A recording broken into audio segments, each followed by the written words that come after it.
Alright, Goggers. I'm going to give this one an attempt. I bought 400 of these gems for $7.99, I think. That gets you into the beta. Let's see how it goes anyway. Let's go for this, the instructional video.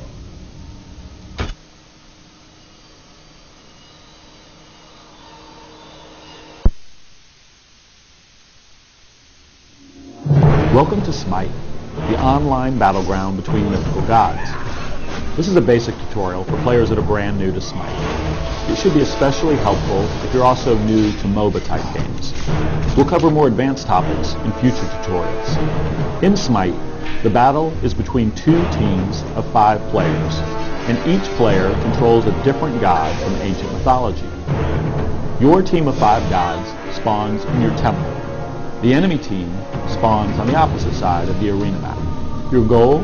Defeat a giant minotaur guarding the enemy temple. The first team to down the minotaur will be victorious.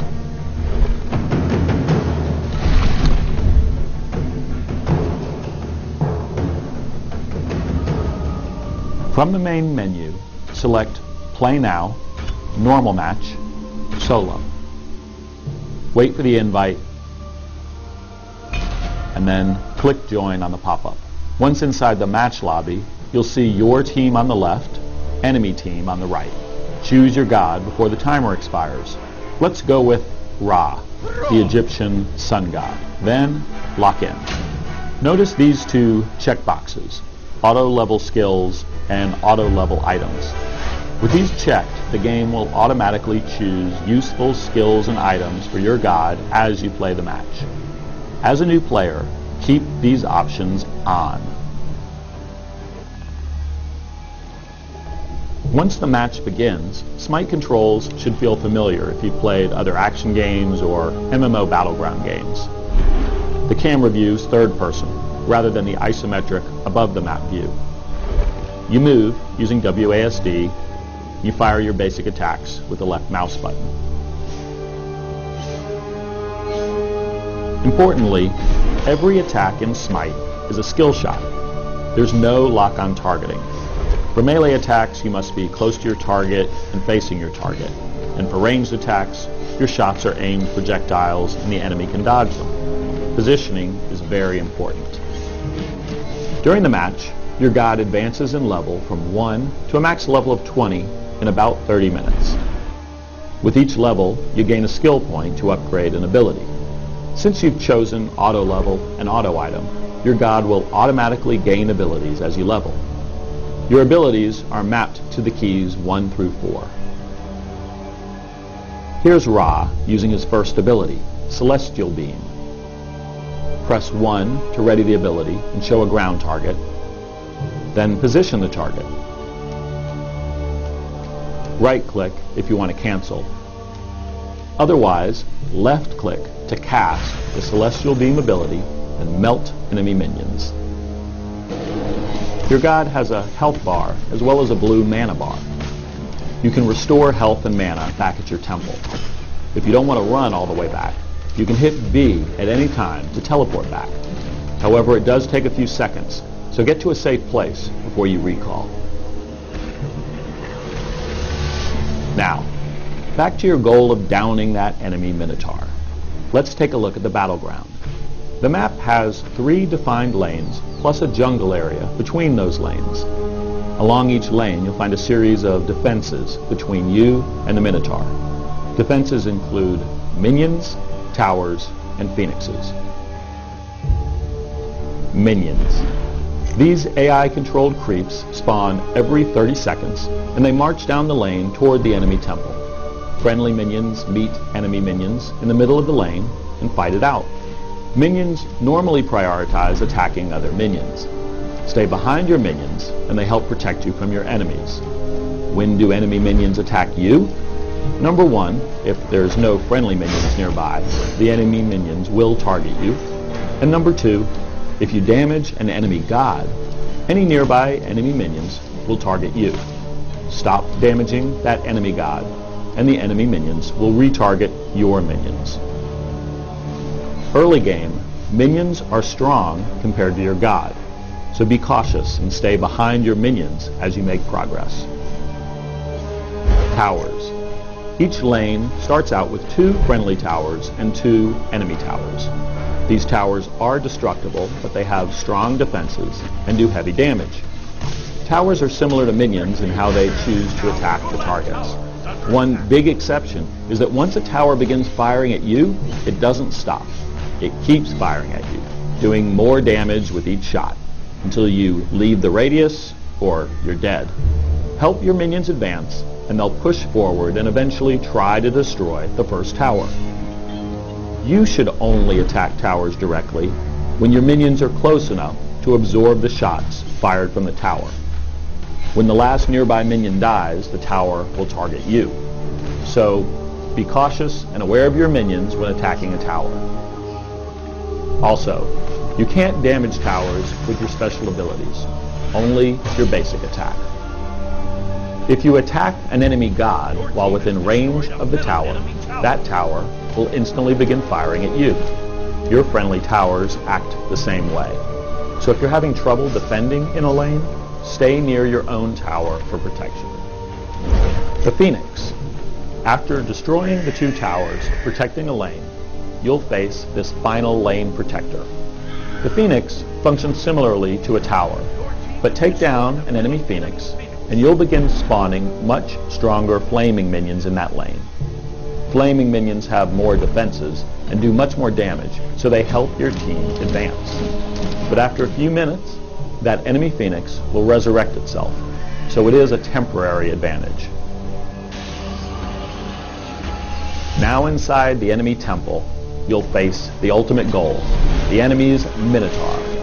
The Minotaur battle is like a final boss fight. He's strong and he's mobile. Also, the Minotaur gains a buff for each defense still standing. So if you assault the Minotaur with enemy towers and Phoenixes still up, he will be substantially stronger. But with team coordination, you can take him down.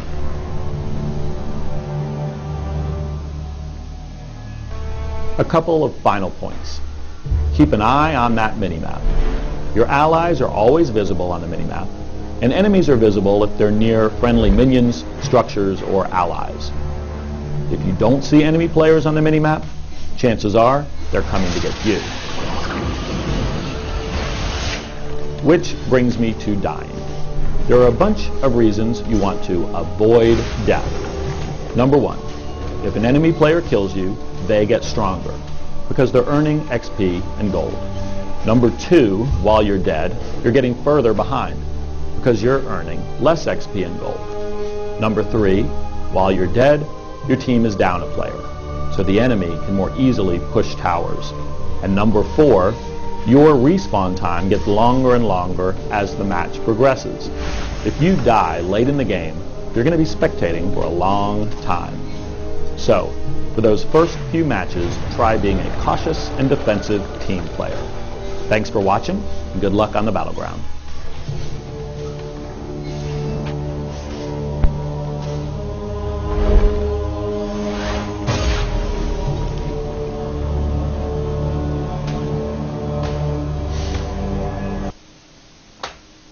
Well, Smitey. Alright, so I guess it makes sense to do a practice match. I appear to be in a queue, okay. Alright then. That's nice, you probably can't see that, but I got a little notification in the Windows taskbar telling me that there's a match ready. I found that when I was playing Super Monday Night Combat, having to sit and stare at the screen as you wait for the queue, like for you to be put in a game, because obviously with these types of games, you need to really have a consistent team on either side all the way through, because throughout each match you level up and get stronger. So it's not like say a shooter where anyone can just join in the middle of the game and that's it, you're ready to go. Because this is, you start off level 1 and you get stronger. So if someone were to join in the last 5 minutes of a game, they just get wiped out by everything that ever touched them. So you have to have a full team on either side locked in, ready for the game, and then go and play through to the end. So, who do I want? I have these gems. I'm not sure what I would have to do to... Maybe I need to go to the store or something. No, I don't know anything about these guards. I don't know what they're good at. I don't know what they're strong for. Double tapping doesn't tell me anything. Ah, okay. If I choose it and then click up here. So he's... not defensive. A little bit defensive. Very strong magical. It's pretty cool to play as a dragon. So, I'm just going to go do that.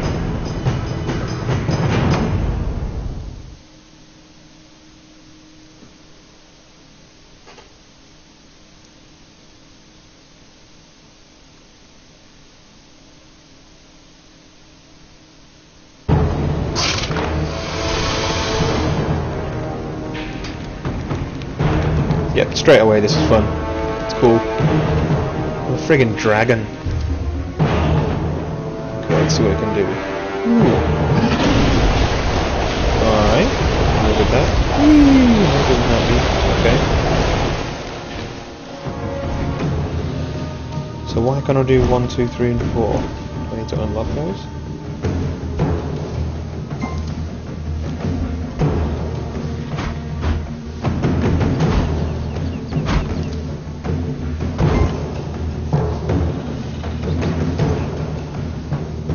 So we've got this middle lane here. We got minions have spawned.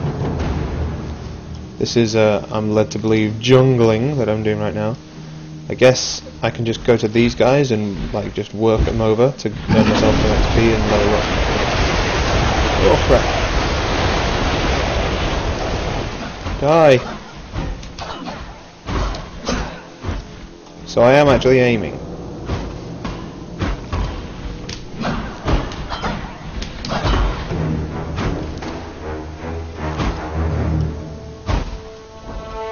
Oh.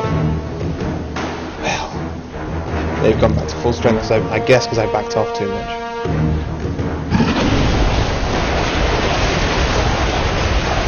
Clearly not going to last very long if I keep doing this. Run away! Run away! Honourable retreat. Yeah, forget that. Now, if it's anything like... What was I playing the other day? Air mech. If it's anything like air mech, you can run back to one of your little bases and you heal up pretty fast. Is it this bit? To be actually inside, maybe?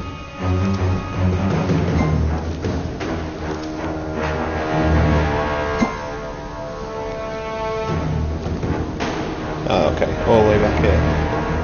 It would appear.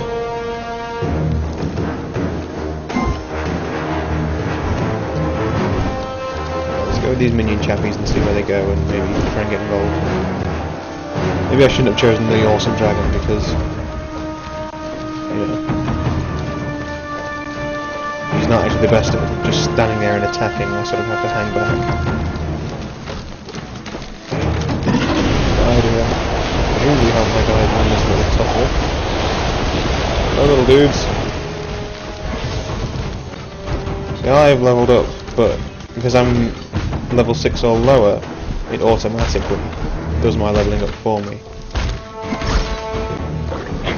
How far is my little... Ow. Run away!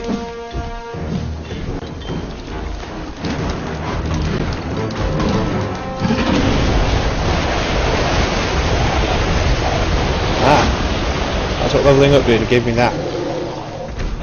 I don't really know what that was, but I may have just leveled up again. There's 2 unlocked.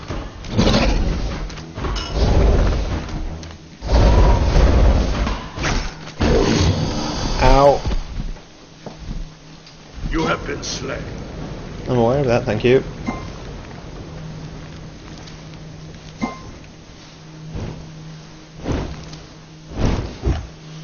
So does it actually say my level anywhere? I guess at 3.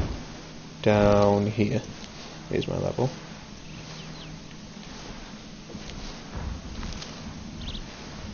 I don't know what that